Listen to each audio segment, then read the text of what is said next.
أعوذ بالله من الشيطان الرجيم.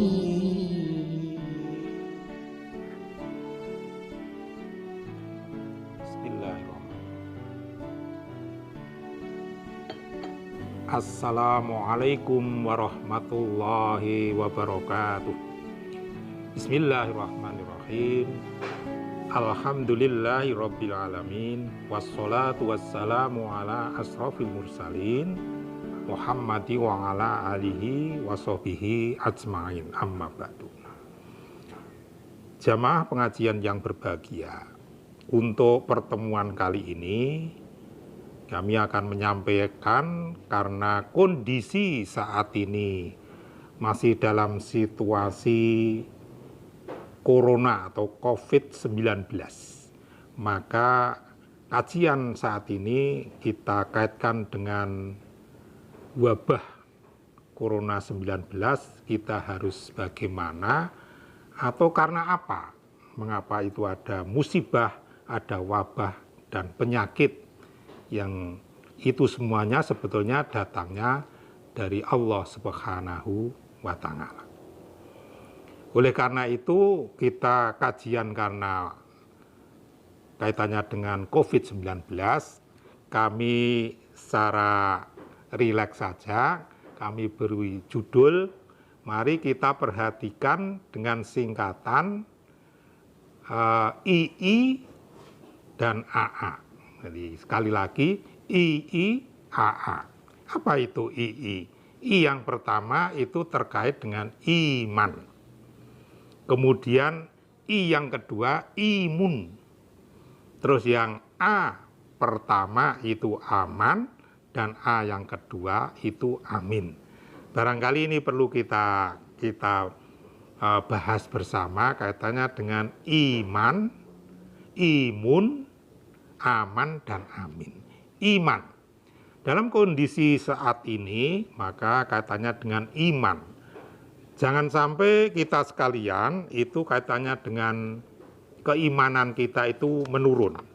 Sebab dalam salah satu hadis, dalam kitab itu diterangkan bahwa hadis menerangkan, di situ dijelaskan annasu kulluhum halkan ilal mu'minin wal mu'minuna halkan ilal ngamilin wal ngamiluna halkan ilal mukhlisin.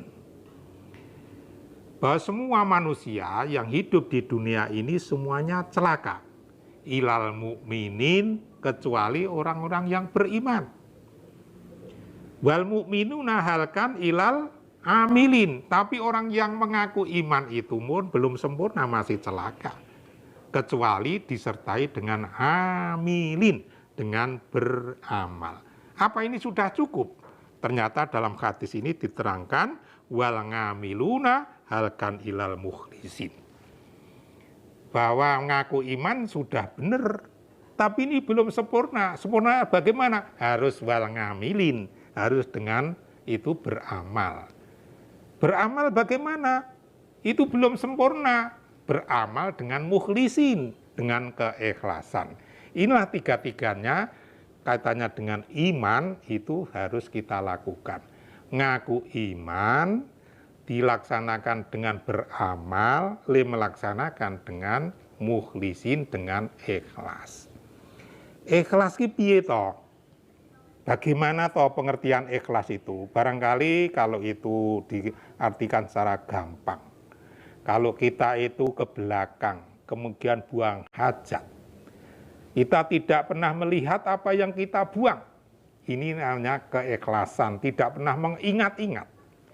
Ada yang contoh yang lain barangkali, kalau seseorang itu melakukan sesuatu kemudian tidak disebut itu sudah tidak apa-apa, itu namanya ikhlas yang sebenarnya.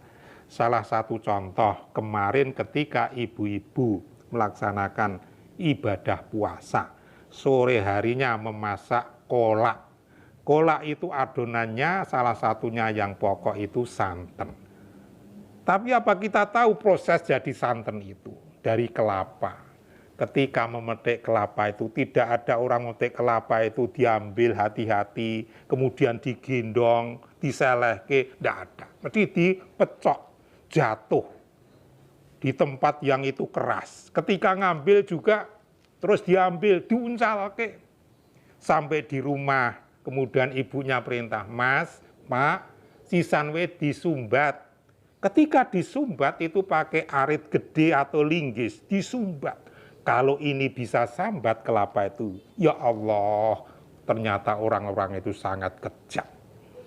Saya tadi sudah jatuh babak bundas, diuncalke sakar pede, sekarang saya masih dilinggis. Tapi karena tidak bisa bicara, setelah selesai Bu, rampung tak sumbatnya borong. Ternyata ibu-ibu lebih kejam. Kelapa yang sudah tersumbat itu kemudian oleh ibu-ibu itu dikepruk. Habis dikepruk, dicukil. Habis dicukil kemudian diparut. Setelah diparut itu diperas. Keluarlah santan. Umpama ini bisa sambat itu, ya Allah, ternyata ibu juga lebih kejam daripada bapak-bapak. Jadilah santan. Setelah santan dimasak ibu-ibu, bapak-bapak ketika mau buka, sudah di atas meja disuguhkan kolak itu kepada suaminya. Mas, ini loh kolak. Kolak apa Bu? Apa jawabannya? Kolak gedang, kolak tape, kolak roti. Tidak pernah ibu-ibu yang menyebut itu kolak santan kelapa. Ini barangkali kalau kita bisa mencontoh itu kaitannya dengan keikhlasan. Tidak disebut sudah tidak apa-apa. Maka mari kita berusaha kaitannya dengan apapun yang diterima dari Allah Subhanahu wa taala atau yang kita lakukan itu dengan keikhlasan. Ini kaitannya dengan iman. Oleh karena itu, karena yang pertama tadi iman. Iman kita jangan sampai itu menjadi melorot, menjadi sudah, menjadi berkurang. Sebab iman itu bisa bertambah, bisa berkurang. Maka kaitannya dengan ini, ada resep yang bisa menebalkan keimanan seseorang. Apa itu yang perlu kita lakukan? Majalisus sholeh. Di sini juga dijelaskan yang bisa menebalkan iman itu yang pertama, majalisus sholeh. Duduknya, kumpul dengan orang-orang yang soleh dan solehah. Maka kalau panjenengan saat ini datang ke pengajian seperti ini, berkumpul dengan orang-orang yang soleh itu bisa menebalkan keimanan.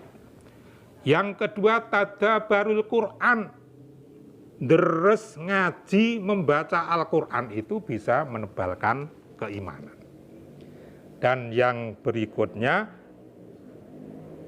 qiyamul lail. Sholat pada waktu malam itu juga bisa menebalkan keimanan. Dan yang keempat, kalau imannya bisa bertambah terus itu, kita hendaknya mengosongkan perut dalam arti prihatin, dalam arti yang sebenarnya kita supaya puasa, baik puasa wajib maupun puasa sunnah. Ini cara menebalkan iman. Maka dalam kondisi saat ini seperti ini, ada penyakit, iman kita perlu kita tambahkan. Yang kedua, imun. Imun itu apa? Kondisi badan kita ini supaya selalu imun, selalu sehat, itu harus terjaga. Caranya apa? Ya kita nikmati, kita bersyukur, apa yang diberikan Allah kepada kita. Kalau kita hitung-hitung sebenarnya nikmat itu ada 4 di dunia itu. 1, nikmat ketika kita makan. Nikmat ketika itu tidur, yang kedua. Nikmat ketika itu minum. Nikmat ketika hubungan suami istri. 4 ini, dunia geger, dunia makmur, dunia tenang ya karena 4 itu. Tapi ternyata masih ada 1 yang itu lebih penting, yaitu nikmat sehat. Kita bisa minum yang katakanlah minum seperti ini, sangat segar. Tapi ketika ini sakit gigi, sariawan, itu serah nikmat meneh, apalagi minum, makan. Wong minum saja sudah tidak enak. Kemudian orang yang bisa tidur, apalagi ngantuk, itu nikmat yang luar biasa. Kalau ada orang yang stres, itu sakit itu, ada seseorang itu sampai itu dibawa ke rumah sakit 1 bulan karena tidak bisa tidur. Nah, maka berbahagialah bapak-bapak, ibu-ibu jamaah ini karena bisa tidur, iso ngantuk luwih nikmat. Ini. Yang berikutnya, nikmat apa tuh? Hubungan suami istri. Walaupun sudah tua, sudah berumur, masih bisa, itu nikmat yang luar biasa. Kalau ini kena penyakit, juga sudah tidak nikmat. Nun sewu, bapak-bapak, berngose jen jeledet, duite ya akeh, montore ya kinclong. Katakanlah dikatakan, omahe magrong-magrong, mobile kinclong-kinclong, lampune pating greyong, bojone ejek moblong, ning wis ora iso seperti ini hubungan suami istri. Terus arep ngopo? Nah, ini maka perlu kita bersyukur karena kita masih diberi kenikmatan itu tentang kesehatan. Imun, mari kita jaga. Kemudian yang berikutnya, yang pertama itu aman. Ya, aman. Apa yang perlu kita jaga katanya dengan aman? Ya iman dan takwa kita itu kita jaga jangan sampai tercuri. Siapa yang mencuri? Kita itu punya musuh bebuyutan yang namanya syaiton, namanya iblis, selalu menggoda kita. Baik itu ketika ibadah maupun kita tahu merasakan semuanya yang hadir itu. Sholat ora tahu iso khusuk. Sholat malah nusun perencanaan. Ini karena apa? Digoda oleh iblis, digoda oleh setan. Paling hendak bapak-bapak itu yang di depan ini. Ketika sholat yang sop pertama angop kabeh. Angop siji sak masjid angop kabeh. Ini karena ini kalau seperti tergoda oleh setan, angop satu nular. Maka mari jangan sampai tercuri iman dan takwa kita, ibadah kita. Tercuri lagi, kita dianjurkan untuk bersedekah, untuk berinfak, tapi karena ada godaan setan, rasah wae. Yang lebih nyata ketika itu ada infak di masjid keliling, kita dari rumah sudah membawa uang 10.000, tapi ternyata itu katutan uang yang pati murah, 1.000 atau 2.000, sing dijegur kuwi ora sing 10.000, ternyata yang pati murah. Apa sampeyan ning swarga iki sing munggah swarga gur pati murah. Nah, maka kaitannya dengan ini kita jangan sampai tercuri hati kita untuk melakukan yang baik-baik. Ini kaitannya dengan aman. Lah aman yang lain apa? Ya aman tentang harta kita jaga. Jangan sampai aman kaitannya dengan kesehatan. Apa itu? Ya kalau pemerintah menganjurkan sekarang pakaian kita itu tambah. Pakaiannya apa? Tambah pakai masker. Kemudian cuci tangan. Kemudian dianjurkan sementara tidak salaman. Ini barangkali hal-hal yang itu kita tidak tercuri. Usaha kita sebetulnya yang pertama itu harus kepada Allah Subhanahu wa taala. Kemudian yang kedua baru usaha ikhtihar kaitannya dengan protokoler kesehatan. Jangan dibalik. Ning Gusti Allah ki keri-keri jangan, itu semuanya itu adalah kekuasaan Allah Subhanahu wa taala. Ini kaitannya dengan aman. Kemudian kaitannya dengan amin. Amin itu doa. Kita dianjurkan oleh Allah Subhanahu wa taala, mintalah. Kalau itu minta atau berdoa kepada saya, nanti saya akan memenuhi permintaan. Lah nek wong urip kuwi ora tau ndonga, ora tau njaluk.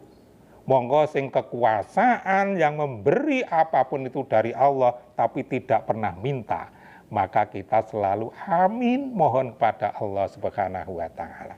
Sedikit kaitannya dengan corona ini atau musibah yang melanda, bahkan sudah pandemi, itu berarti sudah mendunia.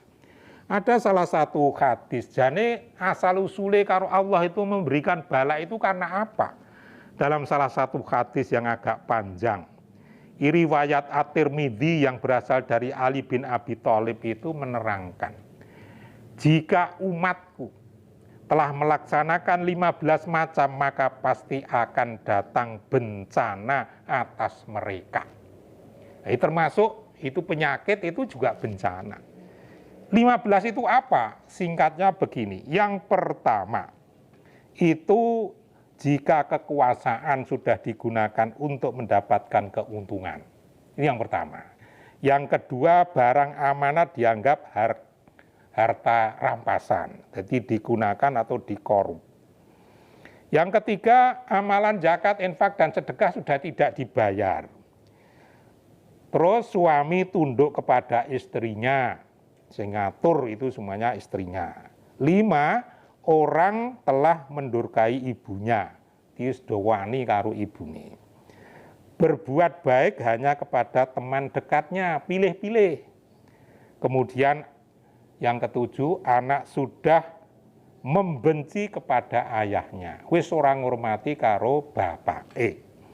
Yang kedelapan, orang bersuara keras datang ke masjid tapi tidak beribadah. Yang kesembilan, menjadi pemimpin tapi rusak akhlaknya, rusak budi pekertinya. Ini nanti terjadi. 10, orang dimuliakan, orang ditakuti karena kejahatannya. Orang tidak takut kepada polisi, orang tidak takut kepada kiai, orang tidak takut sama kiai, sama guru, tapi justru takut kepada penjahat. Yang berikutnya, merajalelanya minuman yang dilarang atau minuman keras khamr. Dan yang ke-14, merajalelanya permainan-permainan musik yang membawa kemaksiatan. Dan yang ke-15, umat yang sekarang atau umat akhir zaman itu sudah mengutuk, ngerasani, ngelek-elek kepada orang yang sebelumnya. Sedang orang yang sebelumnya itu sesungguhnya orang yang baik-baik. Maka kalau itu sudah dilakukan di antara yang 15 itu, dijelaskan di dalam hadis ini, fartaqibu inda dzalik rihan khamra'an au khasfan au maskan. Maka akan terjadi nanti Allah akan memberikan bala. Saat itu akan turunkan azab yang berupa angin merah, gempa bumi, tanah longsor, dan bencana dahsyat yang lainnya. Hadis riwayat Turmudi. Oleh karena itu, jamaah sekalian, kelihatannya saat ini juga dari 15 itu juga sudah ada itu beberapa hal yang dilakukan untuk itu. Sehingga ada kiat. Kiat apa? Supaya Allah tidak memberikan bala kepada kita sekalian. Di antaranya ada kiat supaya tidak turun bala atau musibah itu. Yang pertama, kita hendaknya mensyukuri nikmat Allah dan menguatkan iman. Sebab di dalam Al-Quran sudah dijelaskan, ma yaf'alullahu bi'adabikum in sakartum wa amantum. Allah tidak akan menyiksa kamu semua jika kamu bersyukur dan beriman. Yang kedua yang perlu kita lakukan, segenap lapisan masyarakat itu hendaknya beramal soleh. Wa ma kana rabbuka liyuhlikal qura bidzulmin aul ahluha muslihun. Dan tiadalah Tuhanmu akan menghancurkan suatu wilayah jika para penduduknya melakukan amal soleh. Jadi rencananya seperti itu, tapi karena semuanya berbuat amal soleh, maka Allah akan membatalkan bala itu. Yang berikutnya, yang perlu kita lakukan, kita hendaknya memohon ampun atas dosa-dosa yang telah dilakukan. Kalau dosanya kecil kita istighfar, dosanya besar kita bertaubat, tidak akan melakukan yang dilakukan untuk berbuat dosa itu. Wa ma kana Allahu mu'adzibahum wa hum yastaghfirun. Tidak akan Allah menyiksa mereka jika mereka rajin memohon ampun. Jamaah sekalian, masih ada dua yang perlu kita lakukan. supaya COVID-19 ini segera berakhir, segera dicabut oleh Allah Subhanahu wa taala, tidak semakin merajalela. Maka yang perlu kita lakukan, kita hendaknya menjauhi perbuatan yang dolim. Firman Allah dalam Al-Quran surat Al-Qasas ayat 59 itu menerangkan a'udzubillahi minasyaitonirrajim. Wa ma kunna muhlikil qura illa wa ahluha dzalimun. Dan tidak akan Allah menghancurkan wilayah, daerah, desa, kampung, kecuali para penduduknya itu telah berbuat dolim atau aniaya. Di sepanjang itu taat kepada Allah Subhanahu wa taala, ibadahnya bagus, infak sedekahnya dikeluarkan, dengan tetangga, dengan siapapun kita juga rukun, tidak pernah bentrok. Kemudian juga bacaan Al-Quran terdengar di mana-mana, kajian selalu kita lakukan, maka akan ditariklah bencana-bencana itu oleh Allah. Yang berikutnya, kita hendaknya mengingatkan mereka yang hidupnya mewah agar taat kepada Allah. Ini hal-hal yang barangkali Allah nanti akan segera menarik COVID-19 ini kalau ini kita lakukan. Yang terakhir, agar ini segera berakhir COVID-19 itu kita mendekat kepada Allah, maka apa yang perlu dilakukan? Meramaikan masjid dan memohon ampunan di waktu malam. Dalam sebuah hadis riwayat Al-Baihaqi itu diterangkan, sungguh aku Allah merencanakan untuk menyiksa penduduk bumi, tetapi bila aku melihat mereka meramaikan masjid-masjidku, beribadah di masjid-masjidku, dan mereka mohon ampun di waktu malam, aku batalkan rencana itu. Hadis Baihaqi. Jamaah sekalian, barangkali poin-poin kaitannya dengan kita beribadah, beramal, melakukan kebaikan di musim atau masih situasi corona ini, maka mari resep atau hal-hal yang perlu kita lakukan, kita amalkan, dan fa insya Allah, maka apa yang kita inginkan dengan keselamatan dan juga kenyamanan di sekitar kita, dan insya Allah juga amalan kita nanti akan menjadi lebih baik. Demikian kita akhiri dengan alhamdulillahirabbil alamin. Assalamualaikum warahmatullahi wabarakatuh.